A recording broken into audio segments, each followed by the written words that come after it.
Em nome do Pai, do Filho e do Espírito Santo. Amém. Amado irmão, minha amada irmã, seja bem-vindo a esse momento do nosso estudo sobre o Deuteronômio. Hoje vamos falar sobre o Shema Israel. Vamos rezar e pedir ao Espírito Santo de Deus para que nos inspire e nos capacite nesse nosso dia de hoje. Vinde, Espírito Santo, enchei os corações dos vossos fiéis e acendei neles o fogo do vosso amor. Enviai o vosso Espírito e tudo será criado, e renovareis a face da terra. Oremos. Ó Deus, que instruíste os corações dos vossos fiéis com a luz do Espírito Santo, fazei que apreciemos corretamente todas as coisas segundo o mesmo Espírito e gozemos sempre de sua consolação. Por Cristo, Senhor nosso. Amém. Então, meu amado irmão, minha amada irmã, hoje falaremos sobre o credo do povo de Israel, ou seja, o credo judaico, que é justamente o Shema Israel. Isso é que nós denominamos, então, o credo do povo de Deus. No livro do Deuteronômio, que encontramos uma das passagens mais importantes para a fé do povo de Deus, o Shema Israel. Escutai, ó Israel. O Senhor nosso Deus, o Senhor é um. Essa é a oração por excelência do povo judeu e o ponto central na tradição e na espiritualidade bíblica do Antigo Testamento, e ao mesmo tempo uma síntese da sua teologia e espiritualidade. Então aqui vocês conseguem perceber comigo que é uma parte muito importante que nós vamos falar hoje, que é justamente sobre esse credo do povo de Israel. Além do versículo introdutório do Deuteronômio capítulo 6, versículo 4, a oração do Shema é constituída de outros três textos da Torá. Essas três partes formam uma unidade estrutural e apresentam-se como uma oração unitária, de modo que as partes que se compõem não são contrapostas, mas obedecem a uma dinâmica da harmonia e coerência. O primeiro texto de Deuteronômio capítulo 6, versículo 5 ao 9, que vem logo em seguida ao Shema Israel, ele contém uma série de imperativos com os quais o Senhor se dirige ao seu povo, ligando à sua vontade, e tem como objetivo recordar o amor ao Senhor e também estarem estas palavras presentes em toda a vida do israelita. Daí vem um costume de ter a mezuzah, significa umbral. Um pequeno recipiente retangular é colocado nas portas, contendo em seu interior um texto da Torá, preferencialmente capítulo 6, versículo 4. E também se fundamenta neste texto o uso dos filactérios, que são as pequenas caixas de couro amarradas ao braço ou à testa, atados ao corpo por correias, com textos da Torá no seu interior. E o uso de franjas ligadas às testas para recordar os mandamentos a serem praticados. Então, vocês veem que é algo interessante, que é próprio da cultura do povo de Deus, né? O segundo texto a ser recitado é Deuteronômio capítulo 11, versículo 18, 21.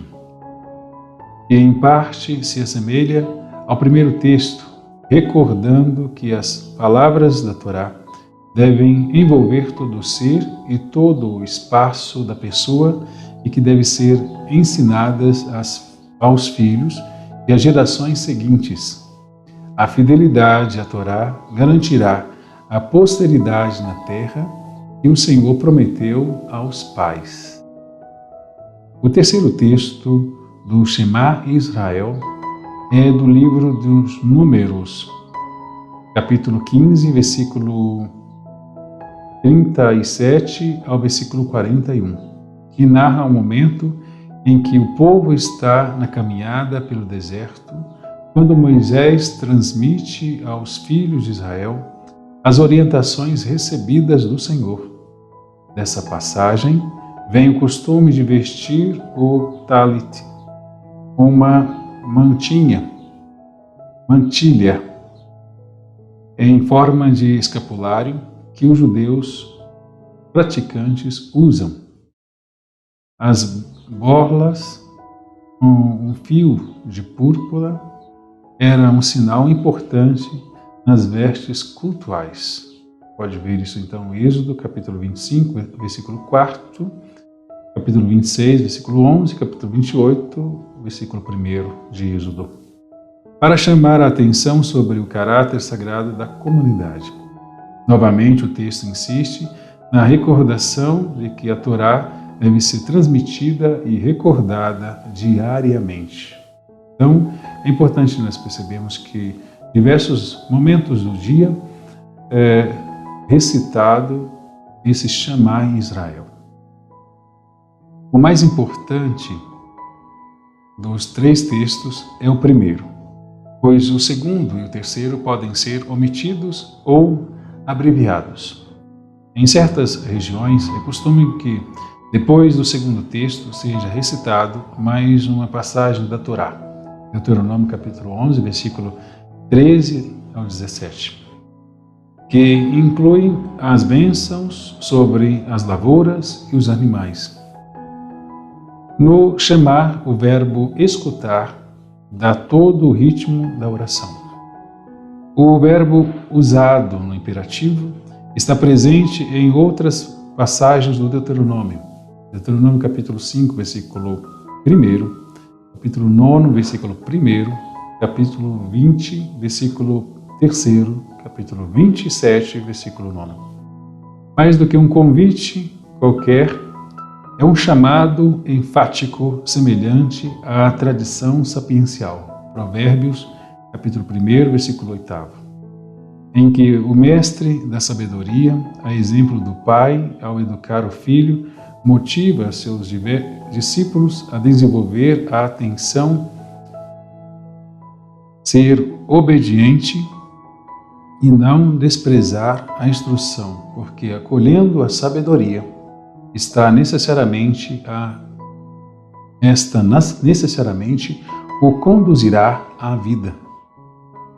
É por meio das instruções de Moisés que o povo é chamado a escutar e reconhecer o Deus que fala e transmite suas instruções para que se possa viver e ser fiel à aliança firmada no Sinai. Assim, o Shema introduz o mandamento de amar somente ao Senhor. Não se trata de uma afirmação do monoteísmo, mas de exclusiva devoção ao Senhor que libertou o povo da escravidão do Egito. Esse é o tema dominante em todo o livro. A afirmação de que o Senhor é o único Deus de Israel assegura a unicidade de Deus sem, no entanto, negar a existência da divindade de outros povos, e somente acentua a particularidade da relação de comunhão que estabeleceu mediante ao pacto da aliança, firmado entre o Senhor e o seu povo. A expressão é uma das formulações mais sugestivas da fé de Israel, mesmo que em todo o Deuteronômio só esteja presente esta passagem. A unicidade do Senhor Deus deve ser considerada a partir de vários pontos de vista. É uma oposição do Senhor à multiplicidade dos outros deuses. Deuteronômio capítulo 5, versículo 7 e capítulo 6, versículo 14.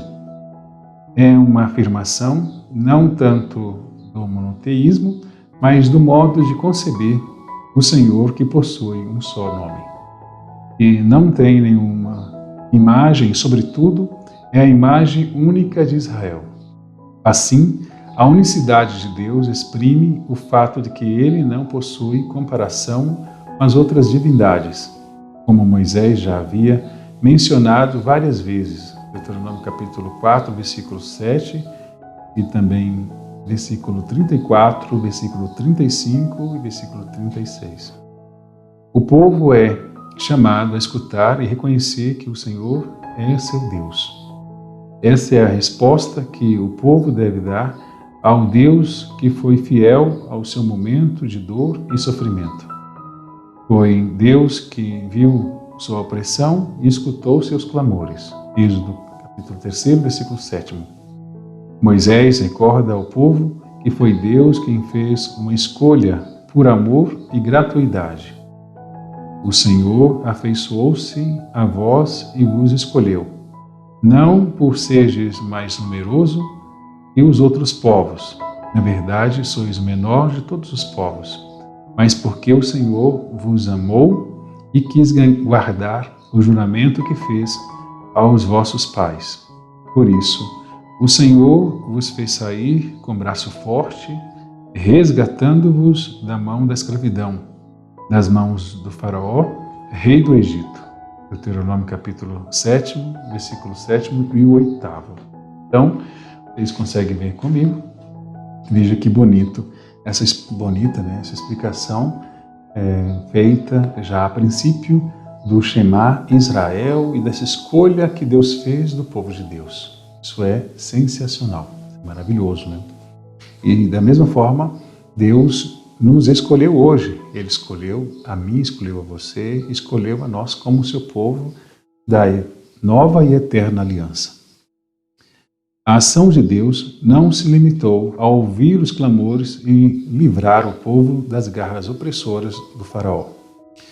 Na longa e difícil caminhada pelo deserto, Deus caminhou junto ao povo e socorreu em suas necessidades, como a mãe consola os filhos.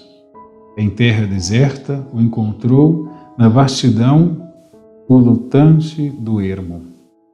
Cercou de cuidados e educou. Guardou como a menina de seus olhos.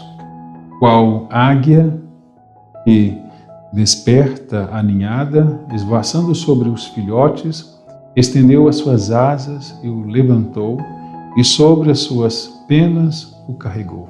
Deuteronômio capítulo 32, versículo 10 e 11.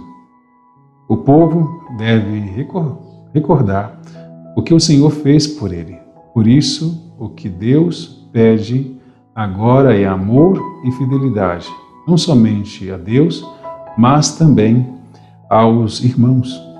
Deus abriu seu coração em direção ao povo sofredor. Portanto, o povo deve abrir sua mão em direção aos seus irmãos pobres e os que sofrem. A fidelidade a Deus e a prática do amor ao seu próximo será retomada por Jesus na resposta ao legalista que o interrogou sobre qual é o primeiro de todos os mandamentos. O primeiro é este: escuta, Israel. O Senhor nosso Deus é o único Senhor. Amarás o Senhor teu Deus de todo o teu coração, com toda a tua alma, com todo o teu entendimento e com toda a tua força. E o segundo mandamento é: amarás o seu próximo, o teu próximo, como a ti mesmo. Não existe outro mandamento maior do que estes. Evangelho de São Marcos, capítulo 12, versículo 29 e 31. Assim, Jesus sintetiza toda a lei no amor a Deus e amor aos irmãos. No Evangelho de João, Jesus dá o novo mandamento. Eu vos dou um novo mandamento, que vos ameis uns aos outros, como eu vos amei. Assim também vós deveis amar-vos uns aos outros. Evangelho de São João, capítulo 13, versículo 34. Na primeira carta de São João, o autor convida a comunidade a viver no amor, pois foi Deus quem nos amou primeiro. Amar a Deus exige necessariamente amar o irmão. Se alguém disser amo a Deus, mas odeia o seu irmão é mentiroso. Pois quem não ama o seu irmão, a quem vê, não poderá amar a Deus a quem não vê. E este é o mandamento que dele recebemos. Quem ama a Deus, ame também o seu irmão. Primeira carta de São João, capítulo 5, versículo 20, 21. E para concluir, nós temos aí mais alguns minutinhos e momentos para refletirmos ainda um pouco mais sobre Shema. O Shema é um convite fiel a todos os tempos a escutar o chamado de Deus, ouvir sua palavra, seguir seus mandamentos, mas também ouvir os gritos e dores dos nossos irmãos. Em nossas comunidades, nas celebrações litúrgicas, é frequente cantar o refrão do Shema quando somos convidados a ouvir a proclamação da palavra de Deus. A escuta da palavra nos leva necessariamente a colocá-la em prática, sobretudo no momento de abrir as nossas mãos e o nosso coração para as pessoas necessitadas. As palavras do Shema não são dirigidas ao ouvido, mas ao coração, para que penetre todo o interior e possa atingir a sensibilidade, isto é, a alma de quem as escuta. Por isso, o Shema tornou-se a invocação recitada pelo povo toda vez que passa por perseguições e mesmo a morte, recitando com fervor, não com sentimento rancoroso, mas somente com alegria e dedicação.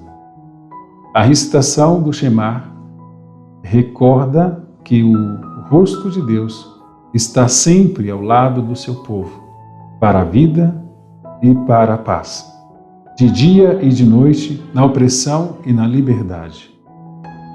Graças e louvores se deem a todo momento ao Santíssimo e Diviníssimo Sacramento. Amado irmão e amada irmã, muito obrigado por você participar conosco deste momento de oração. E, na realidade, eu falo oração, né? Esse momento de estudo, de aprofundamento, que para nós já se tornou quase como uma oração. Pegar a palavra de Deus, o versículo, e rezar em cima dele. Que o Senhor, então, nos abençoe e nos guarde sempre, a cada momento, a cada instante do nosso estudo. Em nome do Pai, do Filho e do Espírito Santo. Amém.